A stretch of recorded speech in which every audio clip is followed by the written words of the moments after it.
اور ایک جہاد جو حضرت زہرا نے کیا وہ جہاد تبجیل ہے، السنتکم، کہ جس کے متعلق امیر المومنین علیہ السلام نے فرمایا اس جہاد میں حضرت زہرا سلام اللہ علیہ نے انتہا کر دی.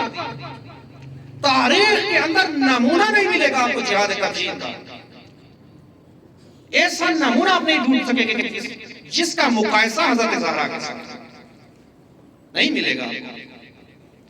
جہاد تبجیل، میں یہاں پر تھوڑی سی جہاد کی وضاحت کر دوں کہ یہ جہاد ہوتا کیا ہے، کہتے کسے ہے، تاکہ یہ روشن، ہم سنتے آ رہے ہیں، بچے تھے سکول میں جاتے تھے، بعض جو ہے اس وقت خدا رحمت کرے ان نصابوں کو کہ جس میں چند جہاد کے سبق ہوتے تھے، تو وہ بھی حذف کر دیا. سنتے تھے کہ جہاد جو ہے واجب ہے اور اسلام کا ایک رکن ہے، لیکن وہ اصل چیز بیان نہیں کرتے تھے اس وقت بھی. اگر میں جہاد کو واضح و سادے الفاظ میں بیان کرنا چاہوں، جہاد کہتے ہیں کوشش، تلاش کو، محنت کو، مشقت کو، لیکن نہ ہر کوشش، نہ ہر مشقت و تلاش. اس کی کچھ خصوصیات ہیں. سب سے پہلی خصوصیت اس کوشش کی کیا ہے؟ یہ کوشش مسلسل ہو، اس کوشش کے اندر تسلسل پایا جاتا ہو، ایک دن کے لیے نہ ہو. بعض اوقات ہم جہاد کے لیے اٹھ کھڑے ہوتے ہیں لیکن ایک دن کے لیے ہوتے ہیں یا 2 دن کے لیے، پھر ٹھنڈے پڑ جاتے ہیں، پھر اس کام کو جس کو شروع کیا ہوتا ہے اس کو چھوڑ دیتے ہیں. اس کو جہاد نہیں کہتے. جہاد اس کو کہتے ہیں کہ جس کے اندر تسلسل پایا جاتا ہو. اور دوسری یہ ہے کہ یہ جو آپ کوشش کر رہے ہو اس میں اپنی ڈنڈی نہیں مارنی. آپ نے جتنی توانائی آپ کے اندر پائی جاتی ہے، جتنی طاقت آپ کے اندر پائی جاتی ہے، اس ساری طاقت کو آپ نے بروئے کار کرنا ہے، اس ساری توانائی کو آپ نے استعمال کرنا ہے. یہ والی کوشش، ایسی کوشش نہیں کہ جو مثلا دیکھا ہوگا، مثلا بعض اوقات آپ کے ساتھ بھی یہ ہوا ہوگا، ہمارے ساتھ بھی ہوا ہے، کئی دفعہ ہوتا ہے اس طرح. کسی کی گاڑی خراب ہو گئی، 2-3 بندے وہاں سے گزر رہے تھے، اس نے کہا کہ یار آج ہم اس کو دھکا دے کے تھوڑا سا میرے ساتھ جو ہے مدد کرو. اب ان 3 میں سے 4 میں سے کچھ جو ہیں ایسے ہیں کہ جو صاف دل ہیں، لیکن 1-2 کے درمیان میں ڈنڈی والا بھی آ گیا. وہ باقی دھکا دے رہے ہیں، وہ لوڈ ہے اوپر، یعنی بجائے یہ کہ اس کی مدد کرے، اس کو بھی ساتھ وہ جو ہے اس سمجھو کہ دھکا دے رہے ہیں. سمجھ آئیے؟ تو ایسی کوشش کو جہاد نہیں کہتے کہ جس کے اندر ڈنڈی مار رہا ہو انسان. ہر کوشش جہاد نہیں ہے، وہ کوشش کہ جس کے اندر تمام تر توانائی صرف کرے انسان. اور اسی طرح سے یہ کوشش کی ایک اور خصوصیت ہے، اور وہ یہ کہ اس کوشش کو کہاں لگانا ہے. یہ کوشش دشمن کے خلاف ہو، دوست کے خلاف کوشش کو جہاد نہیں کہتے. بعض اوقات ہم سوشل میڈیا پر جہاد کر رہے ہوتے ہیں، کس کے خلاف؟ دوست کے خلاف، شیعہ کے خلاف. بجائے یہ کہ ہم وحدت کا درس دیں، تفرقہ پھیلا رہے ہوتے ہیں. یہ جہاد تبیین نہیں ہے. کسی کی شخصیت کشی کرنا جہاد تبیین نہیں ہے. کسی کی ٹانگیں کھینچنا یہ جہاد تبیین نہیں ہے. جہاد تبیین وہ ہے کہ جس کے اندر تسلسل ہو، جس کے اندر آپ کی تمام طاقت استعمال ہو رہی ہو، اور آگے والا بھی آپ کا دشمن ہو، نہ دوست. اور اسی طرح سے اس کی ایک خصوصیت اس کوشش کی یہ ہے کہ یہ کوشش جو آپ کر رہے ہو یہ روش مند ہو، روش سے ہو. ایسا نہ ہو کہ آپ کوشش کر رہے ہو اور اسی کوشش کے ذریعے سے آپ دشمن کو فائدہ دے رہے ہیں، دشمن کے منصوبے جات کو آپ عملی کر رہے ہیں. نہ، اس کے اندر روش ہونی چاہیے، طریقہ ہونا چاہیے. اور آخری جو جہاد کی خصوصیت ہے، کیسی کوشش ہونی چاہیے؟ وہ کوشش کہ جس کے اندر اخلاص ہو، جو فقط اللہ کے لیے ہو، کسی اور کے لیے نہ ہو، دکھاوے کے لیے نہ ہو، لالچ کے لیے نہ ہو، شہوت کے لیے نہ ہو، بلکہ کس کے لیے ہو؟ اللہ کے لیے ہو، خلوص ہو اس کے اندر. صلوات پڑھیں محمد واسطے.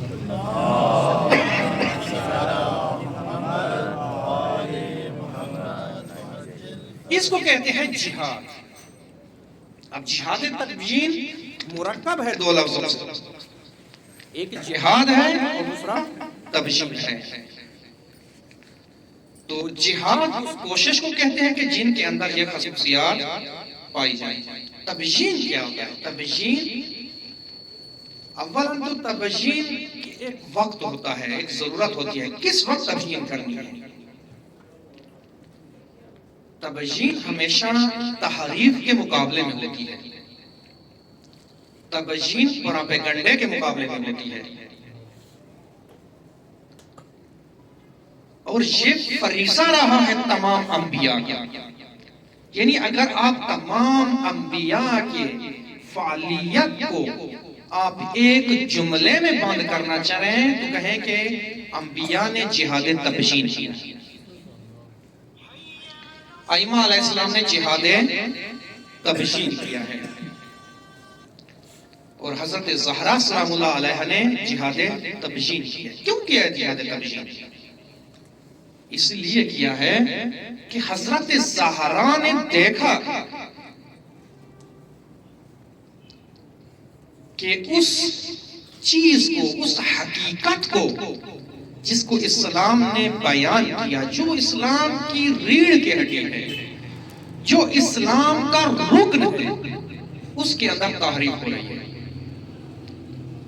ایک سوال یہ ہوتا ہے، اور اکثر آپ سوشل میڈیا پہ سنتے ہوں گے اور جو آپ سے بحث و مباحثہ کرتے ہوں گے، یا ممکن ہے آپ کے اپنے ذہن میں یہ سوال آتا ہو، وہ یہ کہ کیسے ہو سکتا ہے ایک ایسی ملت، ایک ایسی قوم کہ جو رسول اللہ صلی اللہ علیہ وآلہ وسلم کے وضو کے پانی کو نیچے نہیں گرنے دیتے، اور 90 دن کے بعد ان کی حالت یہ ہوگی کہ کیسے ہو سکتا ہے کہ وہ آ کر رسول اللہ کی بیٹی کے گھر کو آگ لگا دے؟ آیا یہ ممکن ہے؟ اور یہ ایک پروپاگنڈا کیا جاتا ہے آج بھی. یہ شبہہ پھیلایا جاتا ہے. اگر امام علی علیہ السلام اس وقت یہ کام ہوا تو کیوں تلوار نہیں نکالی؟ کیوں نہیں نکلے تھے جنگ کے لیے؟ کیسے ہو سکتا ہے کہ صف اول کے اصحاب نے یہ جنایت کی ہو؟ کیسے ہو سکتا ہے؟ جی ہو سکتا ہے، اور یہ ہوا ہے. کس طرح ہوا ہے؟ تحریف سے ہوا ہے، پروپیگنڈے سے ہوا ہے. اگر آپ دقت سے تاریخ کا مطالعہ کریں تو وہاں پر آپ کو ایسا ملے گا کہ رحلت رسول اللہ سے پہلے یہ پروپیگنڈا شروع ہو گیا تھا. یہ مشینری تحریف کی چل پڑی تھی، اور رحلت رسول اللہ کے بعد انہوں نے فضا ایسی بنا دی تھی کہ عام مسلمان اصلاً امام علی علیہ السلام سے ہاتھ ملانا بھی معیوب سمجھتے تھے. ایسا نہیں تھا کہ سب بھول گئے تھے، نہ، اس طرح کی فضا تھی کہ جو بھی امامت و امام کی بات کرتا وہ ایسے سمجھو کہ اسلام کے مقابلے میں کھڑا ہے، وہ مرتد ہو گیا ہے. اس طرح کی فضا بنا دی گئی، ایسی تحریف کی، ایسا پروپیگنڈا کیا کہ امامت کے نزدیک کوئی نہیں جاتا تھا. روایات ہے نا کہ جو ہے تمام ملت مرتد ہو گئی فقط 3 نفر یا 4 نفر. البتہ مرتد سے مراد یہاں پر مرتد فقہی نہیں ہے، بلکہ مرتد سے مراد یہ ہے کہ وہ خط رسول اللہ جو رسول اللہ نے دکھایا تو اس کو چھوڑ دیا تھا، اس سے ہٹ گئے تھے. فقط 3 یا 4 ابو ذر تھے، سلیمان تھے، اور اسی طرح سے 1-2 اور نفر تھے. تاکہ حتیٰ کہ وہ اصحاب کہ جنہوں نے صفین کے اندر امام علیہ السلام کا ساتھ دیا، شہادت دی، یہ بھی اس وقت نہیں تھے موجود. طاقت نہیں تھی کسی کے اندر. یہ پروپیگنڈے کی طاقت ہے کہ حقیقت کو غیر حقیقت اور غیر حقیقت کو حقیقت بنا کے دکھاتا ہے.